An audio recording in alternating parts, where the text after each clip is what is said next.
Alright geezers, Jules here from FGS, home of the Future Game Show, and I don't know about you, but right now my gaming library is swollen so much that I've had to make extra belt buckles around my PC to keep things from spilling out onto the floor. I tell you, it's a blessing and a curse to live in a world with this many brilliant games all vying for our attention.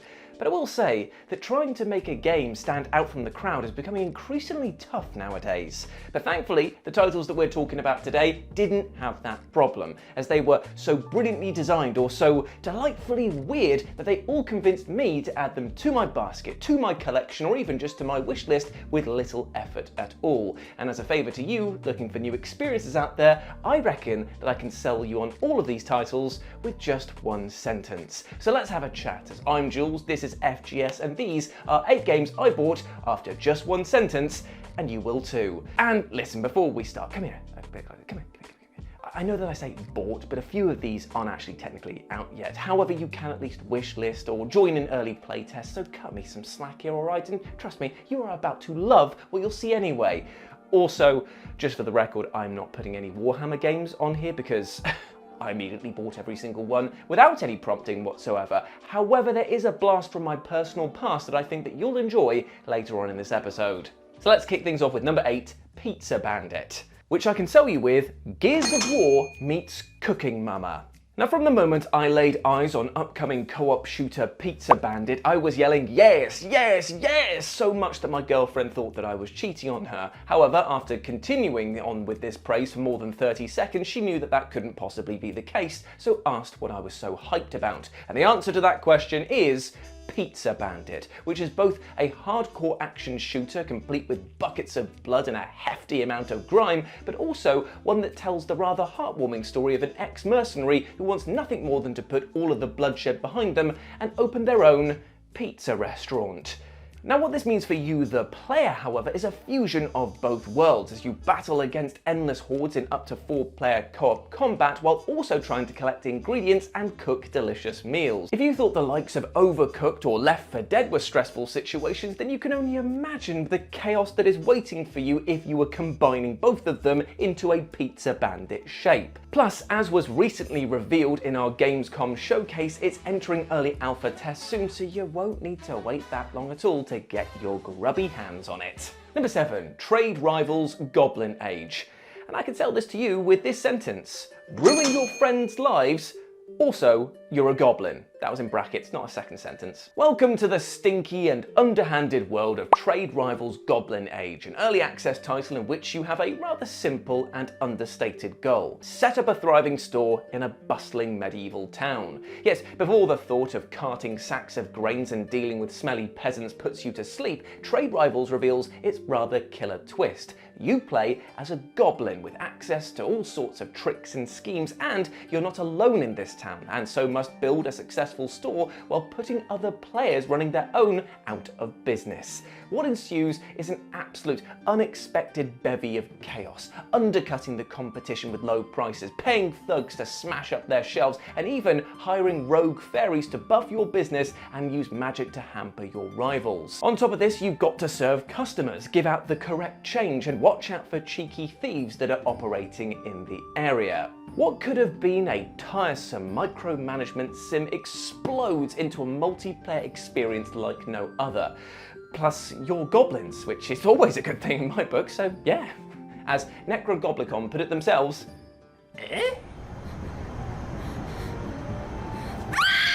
Number 6, Mage Arena. Okay, how to sell this to you? Oh yes, use voice chat to murder your friend with spells. Now, while looking rougher than the prospect of eating last week's leftovers on a festival-sized come-down when washing it all down with a cocktail of bin juice, Mage Arena is a title that demands you don't judge a book by its very well-worn cover. In fact, the only book that you should be looking at is the spell book that each of the mages in this game carry around with them, because this is both your biggest arsenal and your biggest source of comedy within this PvP game, as here you use your actual microphone in order to cast spells and dish out the damage. Leaping from ramparts of a medieval castle while yelling "Fireball" will never not be an utter joy, nor will annihilating half of the game world with a mighty thunderbolt. And players can unlock new spells by exploring the arenas and collecting torn pages, which add a huge level of tactical nuance to them, such as being able to use a wormhole to travel through, or summoning a wisp that will guide you towards your nearest enemy, and if it makes contact with them, it slows them down.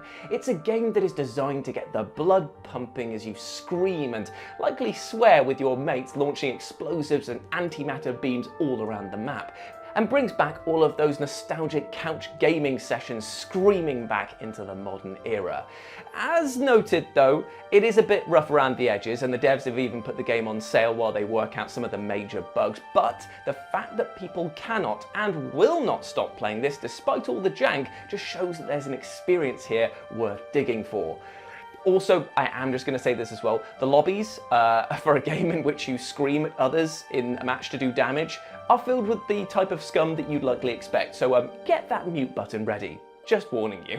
Number 5, Odama. Now this one was sold to me personally with this one sentence: if Dynasty Warriors was also pinball. Now it's time for a real throwback, because we're off to the strange world of obscure GameCube titles, and how when I was a kid I immediately begged and scrounged for all the pennies that I could in order to afford this deliriously deranged game. Because this is Odama, a strategy title set in feudal Japan that is also inexplicably fused with a pinball game, meaning that yes, you smash your enemies apart and destroy their bases with the use of a giant ball and magically powered flippers. I left a goddamn handprint on the table due to the force that I slapped my money down for this game with, because Dynasty Warriors Pinball Edition was everything I needed and more. Plus the game also came with a bonus microphone which you can use to direct your own forces up the field and into position to finish off the enemy, and also just get the fuck out of the way when it comes to dodging your own rampaging Rolo Bolo. Now I know that this isn't a new game by any stretch, but for those old heads in the back looking for a truly unique experience that balances insanity with strategy, well, give Odama a go. Number 4, Ina Dream Barbecue. And this game was sold to me with this one simple phrase: you're just gonna have to play it. Now in a world full of lies, deceit and crypto coin rug pulls, the idea of trust me bro doesn't exactly go that far with me anymore, and yet when fresh-faced youngster Josh Lloyd slapped down this game in front of me with zero explanation other than you need to play this, I kind of knew it was going to be worth my time. And it also served as the perfect encapsulation of just how legitimately impossible it is to define what this game actually is, because Dream Barbecue wears a lot of hats, most of which are comedy prop hats stacked on top of one another, and sometimes the hats just like to float around the now large hat tower, and sometimes they're not even hats at all.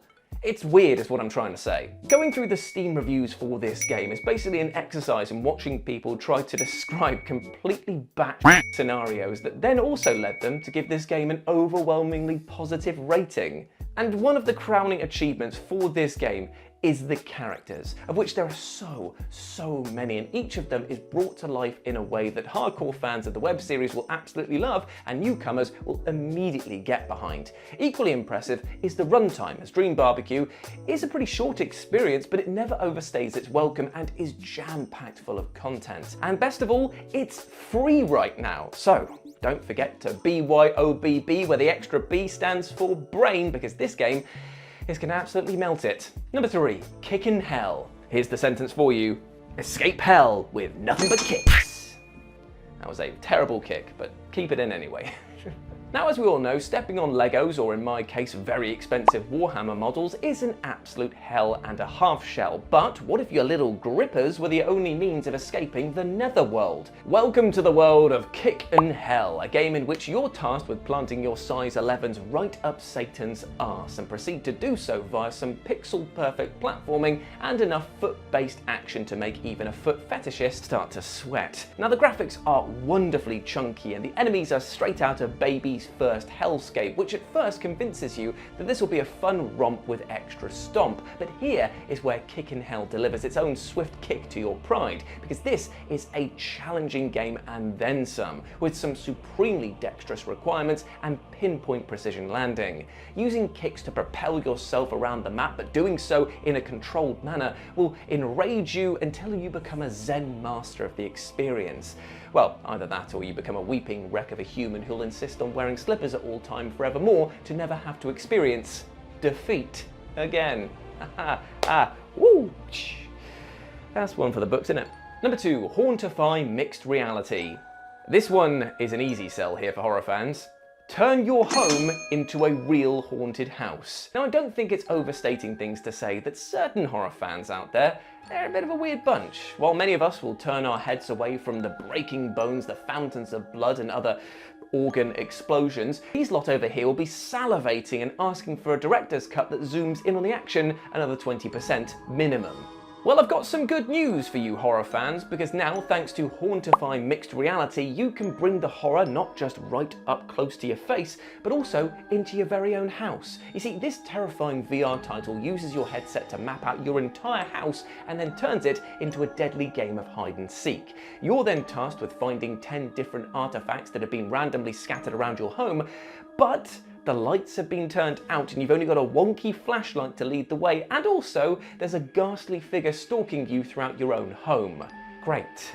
How do I never have to play this game? Because that sounds terrifying. Running from room to room, hiding under your actual bed and behind doors is all the more frightening when it's your very own home. And it's genuinely impressive how scary using such a familiar setting is for this horror title. But I will level with you here. This game is a lot better if you have a large house, which does feel a little bit like poverty shaming here, because, for example, if you live in a studio apartment, you'll not find many places to run and hide and you'll die very quickly. But if you have like some sort of palatial home space, you might be able to leave the horror behind in the boathouse or something long enough for you to make a sandwich in your like second kitchen. Still, the idea, for as insane as it is, makes Hauntify Mixed Reality a must-play for horror fans who've also got a VR headpiece. And number 1, Robo Frenzy. Now this is an interesting sell here, because there's actually 2, but I'll keep one of them secret. Here's the first. Create your own boss battles. Okay friends, you might have seen the evil finger Temple of Doom is out on full display for you today, because yes, despite Robo Frenzy having an absolutely killer hook of an angle in the fact that you can straight up design your own boss battles, there's actually another secret reason that I've put it here. But first, let's talk about how the process of creating your own boss battles actually works. Because in Robo Frenzy, you'll battle either solo or in co-op mode against huge towering robots and mecha giants that all want to flatten you into a postage stamp. And in order to take them down, you'll need to gather resources and build machines that pump out weapons for you to use. It's kind of like, do you remember that PS1 game Team Buddies? It's kind of like that, but flashier and in a much more frenzied manner. Now, upon beating the bosses, you'll be able to make tweaks to the looks and personality of said bosses before sending them out for other players to face online, meaning that Robo Frenzy is a game that has like a million different boss combinations. Well, technically a million plus one, because as you might have seen in our recent showcase, I'm in this game. That's right, the kind devs over at Yummy Yummy Tummy applied the FGS logo and my own handsome egg face into this game as a secret boss battle. Now, how you unlock this, I won't spoil, but I hope that you enjoy the chance to punch me right in the face, which should be reason enough alone to buy any game, really. And there we go, my friends. Those were 8 video games I bought immediately after just one sentence. Did I manage to convince any of you to part with your hard-earned cash to buy any of these games? Let me know down in the comment section below. And if you want to follow me on the social medias in the meantime, you can do so by heading over to @RetroJ on both Instagram and Blue Sky, but the O is, of course, a 0, just like this guy. And you can also follow my lovely editor Mark over here on his social medias as well. But before I go, my friends, I just want to say one thing. Even though we spoke today about video games that immediately got you to hand over the cash, there is something else that we can buy, and that is a little bit of future happiness by being kinder to ourselves today. Just remind yourself each and every day that you are a massive ledge, that you deserve the best, and like all humans out there, we deserve love, happiness, and respect. So treat yourself well. Trust me, it goes a long way. If you can learn to love yourself, then the rest of the world gets a little bit easier, all right? Big love to you, my friend. You can do this. As always, I've been Jules. You have been awesome. Never forget that. I'll speak to you soon. Bye.